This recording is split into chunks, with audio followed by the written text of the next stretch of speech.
Oxford Bookworms Stage 1. Published by FLTRP. Copyright Oxford University Press, 2009. Goodbye, Mr. Hollywood by John Escott.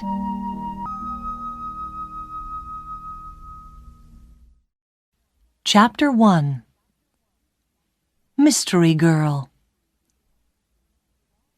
It all began on a beautiful spring morning in a village called Whistler in Canada, a pretty little village in the mountains of British Columbia. There was a cafe in the village with tables outside, and at one of these tables sat a young man. He finished his breakfast, drank his coffee, looked up into the blue sky, and felt the warm sun on his face. Nick Lortz was a happy man. The waiter came up to his table. "More coffee?" he asked. "Yeah, great," said Nick. He gave the waiter his coffee cup. The waiter looked at the camera on the table. "On vacation?" he said. "Where are you from?" "San Francisco," Nick said. He laughed. "But I'm not on vacation. I'm working. I'm a travel writer, and I'm doing a book on mountains in North America. I've got some great pictures of your mountain." The two men looked up at Whistler Mountain behind the village. It looked very beautiful in the morning sun. "Do you travel a lot then?" asked the waiter. "All the time," Nick said. "I write books, and I write for travel magazines. I write about everything. Different countries, towns, villages, rivers, mountains, people." The waiter looked over Nick's head. "There's a girl across the street," he said. "Do you know her?" Nick turned his head and looked. "No, I don't." "Well, she knows you, I think," the waiter said. "She's watching you very carefully." He gave Nick a smile. "Have a nice day." He went away, back into the cafe. Nick looked at the girl across the street. She was about 25, and she was very pretty. "She is watching me," Nick thought.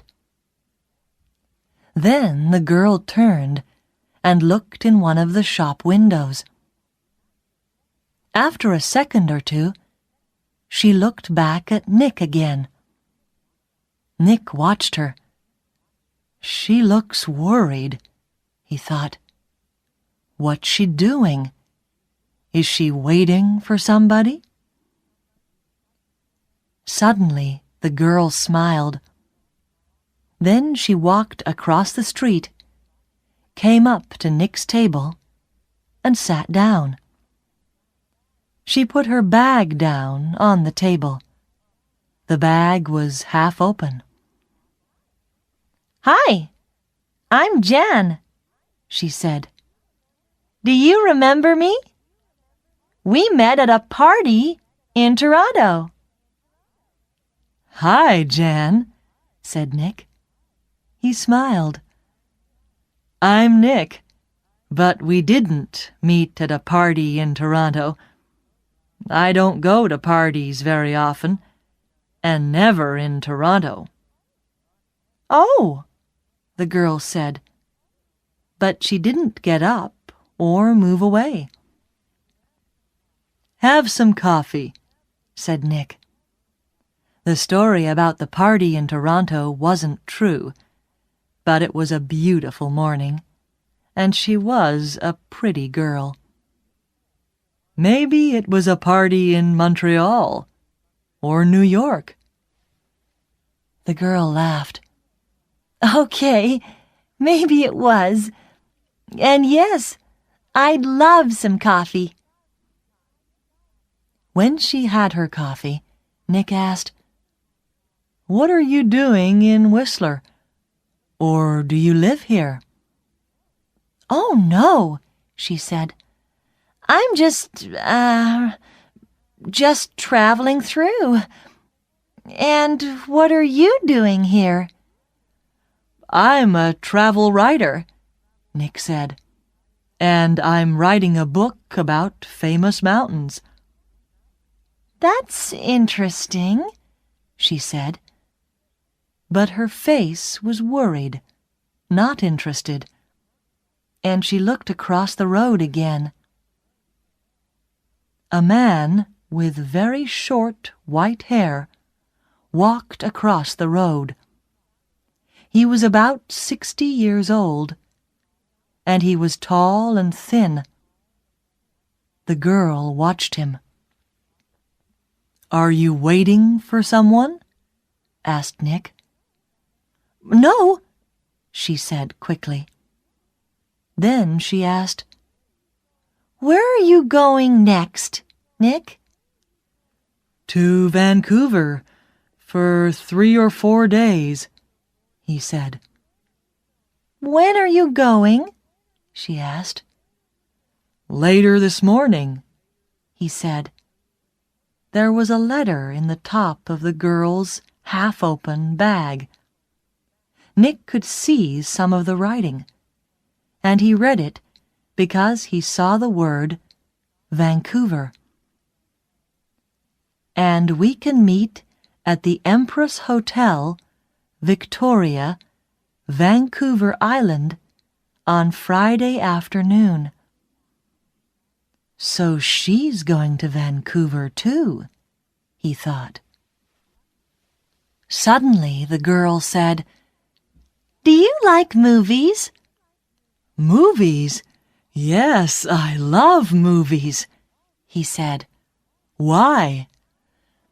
"I know a man, and he loves movies and going to the cinema," she said slowly.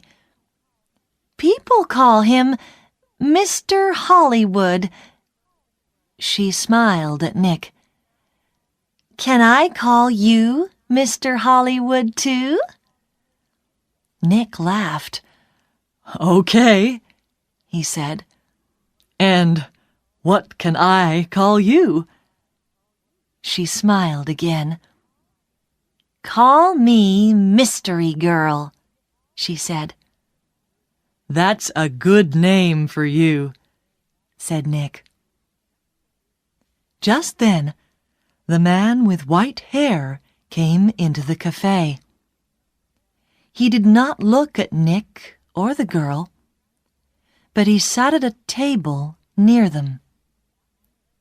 He asked the waiter for some breakfast. Then he began to read a magazine. The girl looked at the man, then quickly looked away again. "Do you know him?" Nick asked her. "No," she said. She finished her coffee quickly and got up. "I must go now," she said. Nick stood up too. "Nice to—" he began, but the girl suddenly took his face between her hands and kissed him on the mouth. "Drive carefully, Mr. Hollywood. Goodbye," she said with a big, beautiful smile. Then she turned and walked quickly away. Nick sat down again and watched her. She walked down the road and into a big hotel. Now what, thought Nick, was that all about? The man with white hair watched Nick and waited. After 4 or 5 minutes, Nick finished his coffee, took his books and his camera, and left the cafe. His car was just outside the girls' hotel, and he walked slowly along the street to it.